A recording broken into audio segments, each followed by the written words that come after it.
आज ही Doubtnut app download करें। Doubtnut पर होगा अब आपके सभी मैथ्स, केमिस्ट्री, फिजिक्स और बायोलॉजी डाउट्स का सफाया। बस अपने क्वेश्चन की फोटो खींचो, उसे क्रॉप करो और तुरंत वीडियो सोल्यूशन पाओ। Download now. इस क्वेश्चन में हमें गिवन है explain the phenomenon of global warming, यानी हमें ग्लोबल वार्मिंग के बारे में यहाँ पे बताना है। तो ग्लोबल वार्मिंग क्या है? ग्लोबल का मतलब होता है पूरा ग्लोब, यानी हम यहाँ पे अर्थ कंसिडर कर सकते हैं। वार्मिंग का मतलब होता है वार्म होना, यानी वार्म अप होना, गर्म होना। तो हम यहाँ लिख सकते हैं टेम्परेचर का राइज होना। ठीक है, तो ग्लोबल वार्मिंग क्या है? ग्लोबल वार्मिंग एक ऐसा फिनोमिनन है जिसमें ग्लोबल लेवल पर क्या हो रहा है, अर्थ का टेम्परेचर जो है वो राइज अप हो रहा है, यानी बढ़ता ही जा रहा है। ठीक है, और ग्लोबल वार्मिंग जो है उसको कभी कभी इंटरचेंजेबली क्लाइमेट चेंज से भी रेफर करते हैं। लेकिन ग्लोबल वार्मिंग क्या है? एक हम कह सकते हैं ह्यूमन इंड्यूस्ड कॉन्सिक्वेंस है, ह्यूमन इंड्यूस्ड कॉन्सिक्वेंस है। इसीलिए हम इसको क्लाइमेट चेंज के साथ यूज नहीं कर सकते। ठीक है,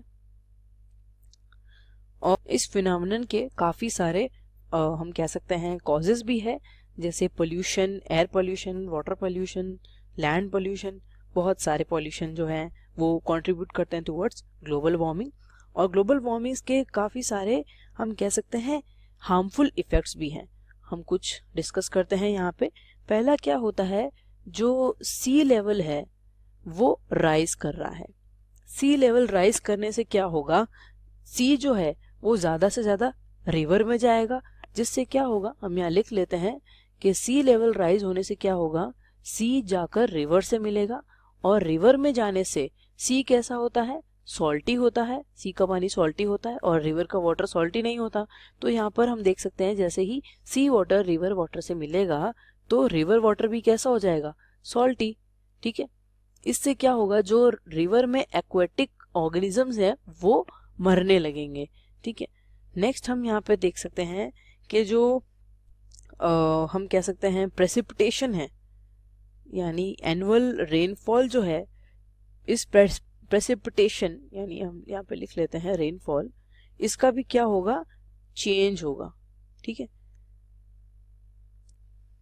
जिससे क्या होगा, एक्सट्रीम रेनफॉल होगी, या तो रेनफॉल होगी ही नहीं तो एक्सट्रीम या फिर नो रेन। ठीक है, और हम कह सकते हैं हीट वेव्स जनरेट होगी, हीट वेव्स जनरेट होंगी, और डेजर्टिफिकेशन होने लगेगा, यानी डेजर्ट जो है वो फॉर्म होने लगेंगे।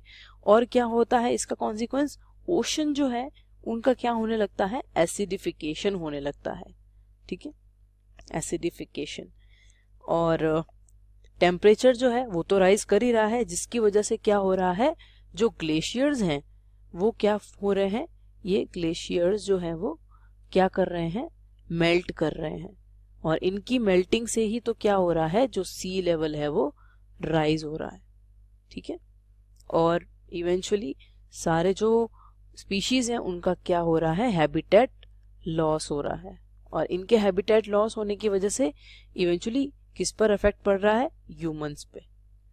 ठीक है, तो यहाँ पर अगर हम इसके ग्लोबल वार्मिंग के कॉज की बात करें, रूट कॉज की बात करें, तो कुछ गैसेस का नाम हम लिखेंगे यहाँ पर, जिनको बोलते हैं ग्रीन हाउस गैसेस।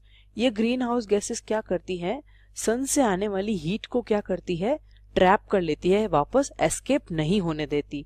अर्थ से वो रेज जो है, हीट वेव्स जो है वो वापस नहीं जा पाती, जिसकी वजह से वो जो हीट है वो अर्थ पे ही रह जाती है और अर्थ का टेम्परेचर राइज करती है। और इन ग्रीन हाउस गैसेस में कुछ आती है कार्बन मोनोऑक्साइड, मीथेन, CH4, और होती है यहाँ पर नाइट्रस ऑक्साइड।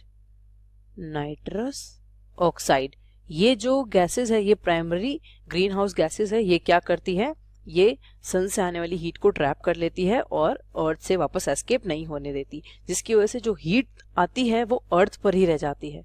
ठीक है, तो इसकी वजह से भी क्या हो रहा है, जो टेम्परेचर है वो राइज हो रहा है।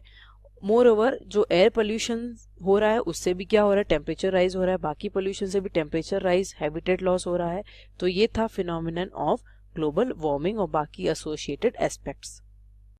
क्लास 6 से 12 से लेके नीट, IIT, JEE मेंस और एडवांस के लेवल तक 10 मिलियन से ज्यादा स्टूडेंट्स का भरोसा। आज ही डाउनलोड करें डाउटनेट ऐप या व्हाट्सएप कीजिए अपने डाउट्स 8400 400 400 पर।